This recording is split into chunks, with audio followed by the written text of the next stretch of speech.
Tagol! Tita! Tanya! Chinita! Sino? Ako? Magandang araw.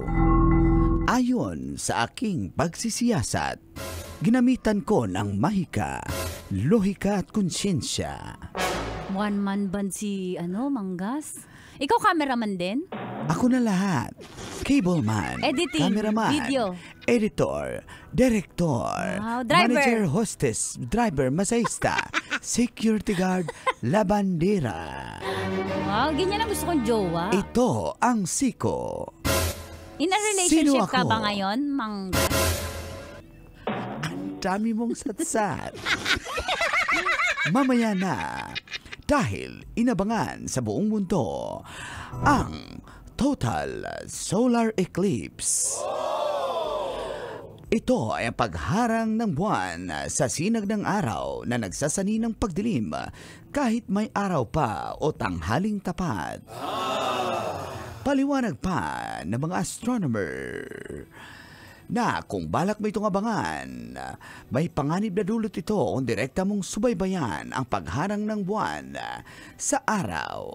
Kailangan di umano magsuot ng protective filters o sunglasses dahil nakakasilaw pa rin ang liwanag ng araw at ito'y masama sa inyong mga mata.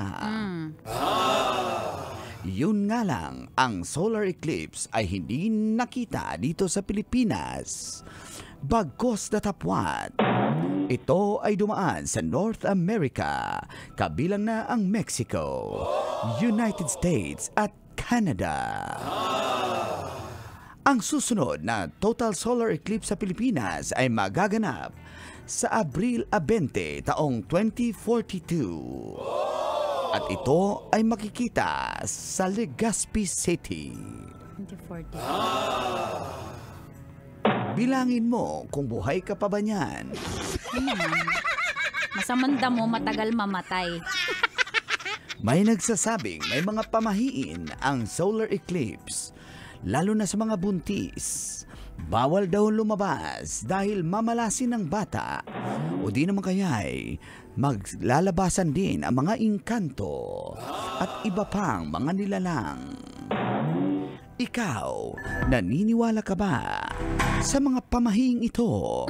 Yan ang Siko. Sino ako? Sino? Ako? Kailangan pa bang i-memorize yan? Beshi! Morning call! Morning, Tits! Kaloyal! Feel good Adlong Miyerkules karon, Abril 10, 2024.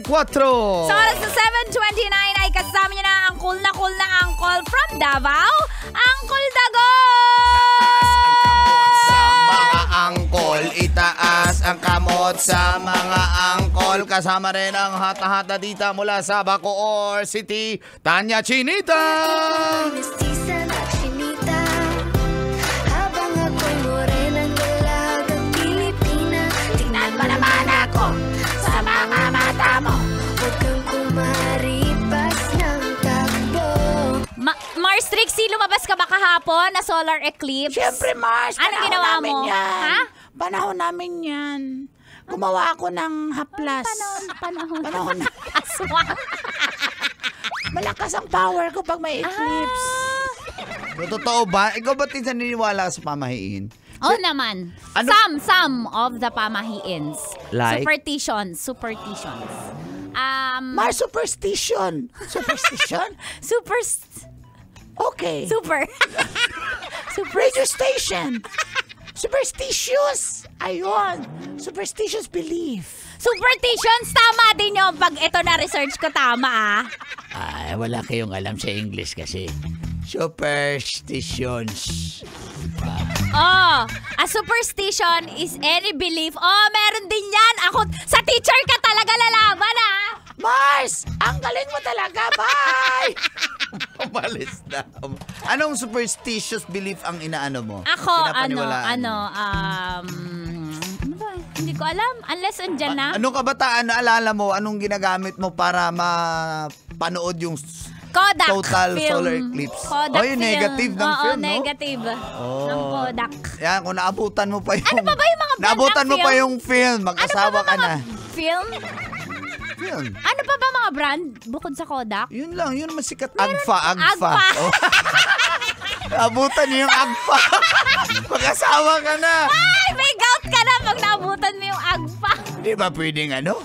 Toshiba. Di ba may Toshiba? Toshiba meron din. Ano pa ba nun? Di ba ang yaman mo pag nakakabili ka ng 300 shots? Oo, Ang tapos yaman nyo. 24 shots, tapos biglang nag-rewind yung Oo, film. tapos ginamit mo ulit, nagpatong-patong yung... Kailangan mong protective gear pag titignan mo ang solar eclipse. Yes. Alam mo ang ginamit namin sa probinsya?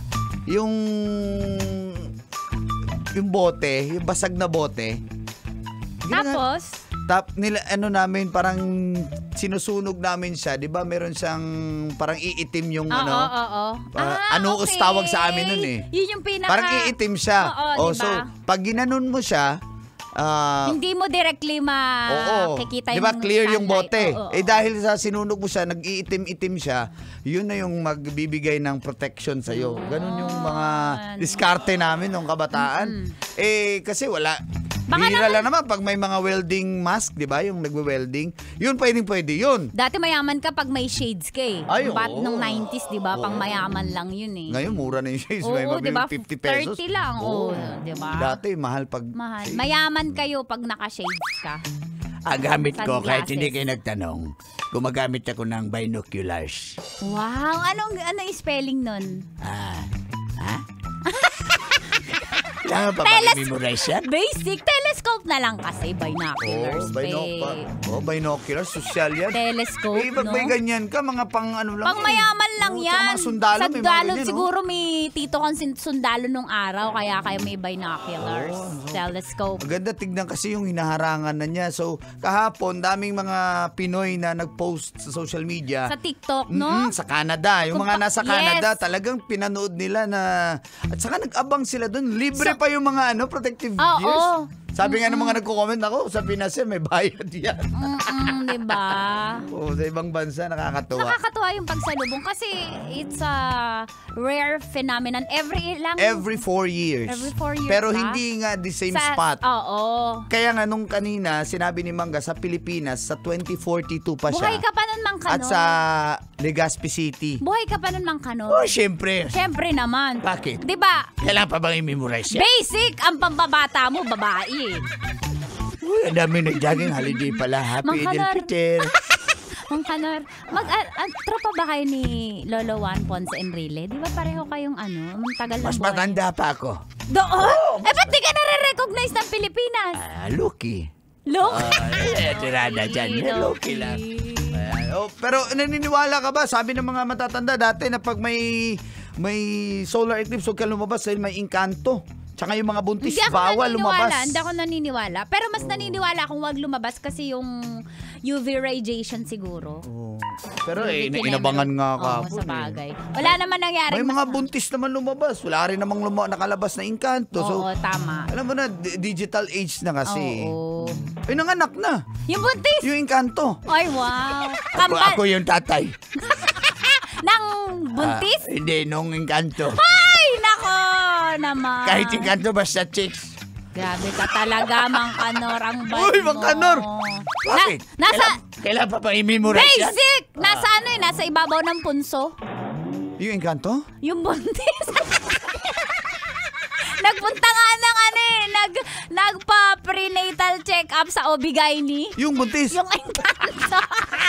Ay, sinabuyan ng asin. Natakot. Yung engkanto. Yung buntis. Delikado yun sa mga tik-tik eh. Kasi Ay, yung buntis? yung engkanto. Aba, tinalo. Laban Tinalo. sila. Di ba may jar yung ganyan? Bakit? Binabasa ko yan. Yung tik-tik na dyaryo? Ay, yung buntis. Sabi niya, bawal po sa inyo mag-soft drinks ha, kasi baka magka-UTI kayo. Bawal sa buntis? Bawal sa engkanto. Naku, na diabetes na. Yung buntis! Yung engkanto.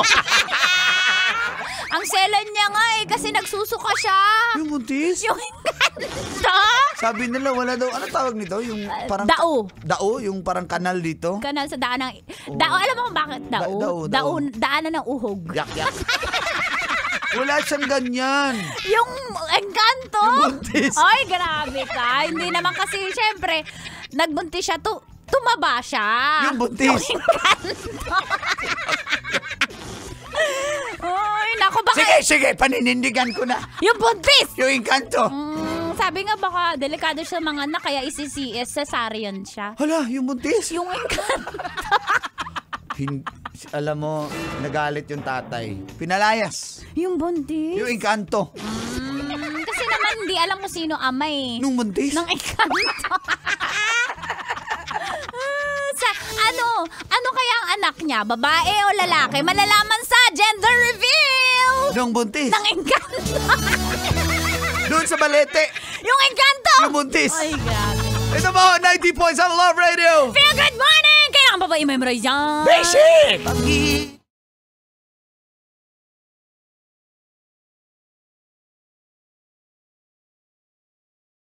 Kailangan pa bang i-memorize yan? Love Radio. Basic!